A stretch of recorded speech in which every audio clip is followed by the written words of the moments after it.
Good morning, ladies and gentlemen. Hopefully, you had a fantastic weekend and you are ready for a great week. Now, I do know that we have some weather that is out there that's potentially coming to Florida. Well, not potentially, but it's coming in this direction. So make sure that you're doing everything that you need to do today, especially today, to prepare for later this week. So just keep an eye on that. But here's what I wanted to talk about today, right? I sent you all those goal sheets, right, for the upcoming year so that we can close out Q4 of 2024 strong, but I wanted us to be set up and prepared for a strong Q1 of 2025. And I think that's important. But I was doing some research, not research, just doing some studying over the past few weeks, and I've come across a number of articles in different magazines, and the information is redundant, it's repetitive, but that's because many of the sources and the resources that we trust are telling us the same thing. And this goes back to those goal sheets that I sent out to you, and that is that you and I, as business owners, more than ever, we must know our numbers. So we're going to look at a few of these numbers today in our short time together. We're going to talk about market numbers that we need to know. And then as business owners, we're going to talk about or discuss the numbers that we need to know as business owners. So you all know that I believe there are only a handful of metrics of numbers that we need to know about the marketplace consistently and all of the time to make sure that we are positioned as the experts, as the go-to professionals in a certain zip code, neighborhood, or such. And so first one is going to be month supply of inventory. I believe my coaches, mentors, they have taught me that once we know month supply of inventory, it's going to tell us so much. And all of these numbers are going to help us whether we are with buyers or sellers, landlords or tenants. This is going to be information that's valuable to them. So month supply of inventory. The second one is going to be list price to sales price ratio. We might see it as original percentage of list price received, right? That list price to sales price ratio is going to let us know if it's a buyer's market, seller's market. That's going to give us, along with that month supply of inventory, some idea into what are the real buyers looking like. If there's going to be a need to make strong offers, or is there going to be some room for negotiation? So we have month supply of inventory, list price to sales price ratio, and then of course, days on market. Now, days on market doesn't matter if you're doing average or median. I stick with the median if I have a large enough sample number. So I'm going median days on market. You might see that as time to contract. Sometimes it says time to sale. So I don't care which one of those you use, as long as you're using that number consistently. And then there is one more metric that we have been encouraged to be aware of, and that is the number of expireds, right? So the number of expireds might be on the in different price bands or price points. So once we know month supply of inventory, days on market, and then our list price to sales price ratio, we now throw in that number of expireds. And as we know, those expireds are the cautionary tales of aggression or cautionary tales of lack of listening or improper positioning. So we want to know those numbers about the marketplace. Now, my coach, she has advised me that I need to work in no more than 5 to 6 zip codes if I'm doing zip code farming. So I need to know at all times those 4 metrics about my 5 zip codes. If I know that, then that's going to help me narrow in and really position myself as an expert. So that's what I'm going to encourage you all to do. And we know that with RPR, we know that with the Florida Realtors market stats, we can go in and we can get those 3 to 4 pieces of information on 5 zip codes fairly quickly. Because here's what I have realized over the past 2 weeks, that once I have a conversation with someone that I am meeting and I start sounding intelligent and I'm knowledgeable about one zip code, they assume that how I do anything is how I do everything. Therefore, they start asking me about different areas, and I say, I will get back to you. It actually happened while I was hanging out and having dinner with some friends, and as someone came up and asked, hey, what do you do? We're having conversations. Next thing you know, we're talking about property that was outside of my marketplace, but I was easily able to go in and get that information. That's why knowing numbers is so important. Knowing numbers is more important than your headshot. It's more important than the flash and the color and everything that we're going to use for our marketing.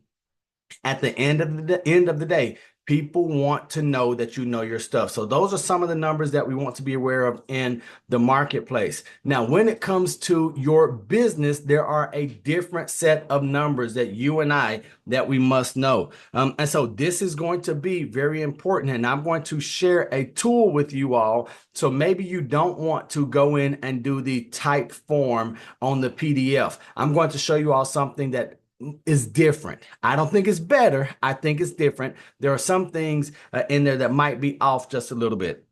But these numbers that we want to know as business owners, the first one, like your income goal. How much money do you want to make? And I know you all are saying, Neal, we already know this. We looked at this. You tell us every quarter, every year to know our income goal. So income goal is going to be one, the gross commission income, because remember, the gross commission income and your income goal, they're going to be different because of what? This thing called taxes, this thing called what? Brokerage splits. So you want to make sure that you know what your income goal is, your gross commission income is. And then I am using my well, they're not new, my daily activity records. And what you're going to see down here at the bottom when it comes to my gross income, my gross commission incomes, and everything that you're looking at here, these numbers that I need to know on a daily basis. Some of them are the calls, the contacts, face-to-face, listing agreements or marketing agreements signed, buyer agreement signed, number of offers, the amount pending, and the dollar amount closed. And so the reason I bring this up, I've been using this my entire career, right? Something this simple, the number of calls that I'm making, how many dials, all of this unsexy, non-flashy stuff, and it has been yielding results. And the reason I pause and bring that up now is because part of these personal numbers that we need to know after the income goal and gross commission income is total closed sales volume goal. Our average buyer sales price. Like, do you know what your average buyer's sale price is? Do you know what your average seller sale price is? This is going to start giving us a window, a view into our business. Let's say you have a high seller sales price and a lower buyer sales price. Well, what does that mean? If we want to make more money faster, if we want to hit our income goals sooner, then we should focus on generating seller leads and then closing those. What if we make more on our seller deals, but we close our buyer deals more frequently? Then we have to ask these questions. Does it make sense for me to focus on the higher ticket seller lead, prospect, customer, client, or do I work with more buyers and then look to escalate, look to have them move up? And ascend. So some other numbers of appointments with prospects required. This is where we've got to know our conversion ratios. It's 2024. The same thing was true in 2007. The same thing was true in 1995. We have to know our ratios. And then once we know our ratios and we start seeing where those gaps are or the fall off, then we can say, I need to practice in this area. Right now, all of us, we need more leads. We need to have more contacts. None of us are getting the number of people that we need into our database because we don't have enough leads to have the conversations to then work on the conversion ratios and to move them along in the process. We must know the number of marketing or buyer agreements that we have signed, the written volume, the number of contracts, and then what's closed, right? And so as all of this is repetitive to you, I do want to share something on my screen. And this is just coming from Paperless Agent. Now, I'm not telling you all to sign up with Paperless Agent. What I am going to ask you to do, and I'm going to encourage you all to do, is to go to agentgoal.com. Agentgoal.com. Once you go to agentgoal.com, don't register for anything. You are going to have to put your email address and your phone number to get your projections, but I'm going to want you to put in your sales volume goal that you have. All right. Once you put your sales volume goal in, and then your average buyer sell price, seller sales price. Do you work more with sellers or do you work more with buyers? We're going to put that information in. It's going to tell you if you want to do 5 million in sales volume, it's going to give you this information here, right? For the amount of buyers volume and the amount of seller volume. Now, here it says show advanced. It says don't do this unless you know your conversion percentages. So I'm going to encourage you all to leave this. What I am going to ask us to do is let's keep in mind, are our conversion ratios on buyer agreements, are you at an 83% buyer agreement conversion ratio? If not, we have to ask, why not? Okay. Same thing on the seller side. If you aren't having 8 out of 10 of your buyers sign a buyer brokerage agreement, if you are not having 8 out of 10 of your buyer brokerage agreements turn at least to writing a contract, and then having 90% of your contracts close, there may be some issues that we need to shore up.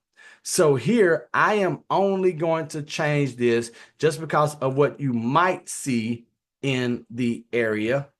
And this is something that you have to ask yourself. Now, here's what I don't necessarily like. I do believe that these numbers are low.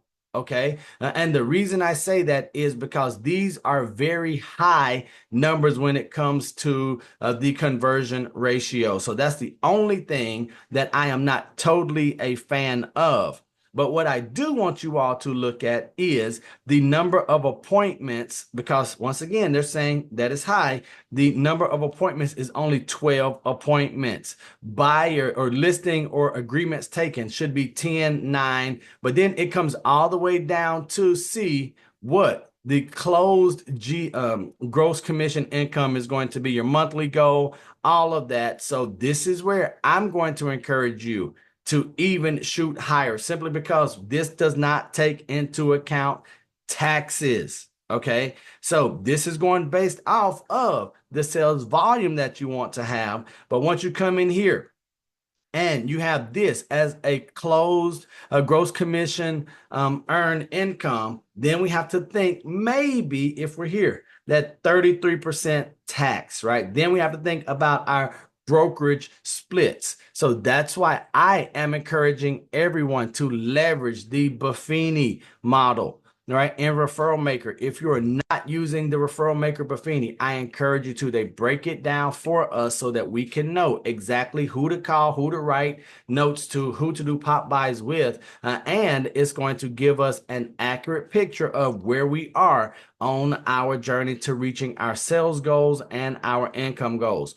It is my hope, it's my goal, my desire that at the end of the day, week, month, quarter, year, you know exactly where you are. You know exactly what you have to do to get to where you want to be. But that only happens if we know our numbers. If we don't know our numbers, then we are left at the mercy of guessing, and we cannot have a predictable business. At that point, we have nothing more than a job, and that's not what I want for us. So I am going to be quiet. Anyone have anything that's on their minds, questions, comments, concerns? The floor is open. And the reason we're keeping these short is because we know what to do. I've told you all about agentgold.com. I've reminded you about Brian Buffini and Referral Maker. We know that we have to get into RPR, Sun Stats, Florida Realtors, and know our numbers. Let's do that this morning. So I would rather us spend time doing that thing that we know we're supposed to be doing instead of only sitting here and talking about it.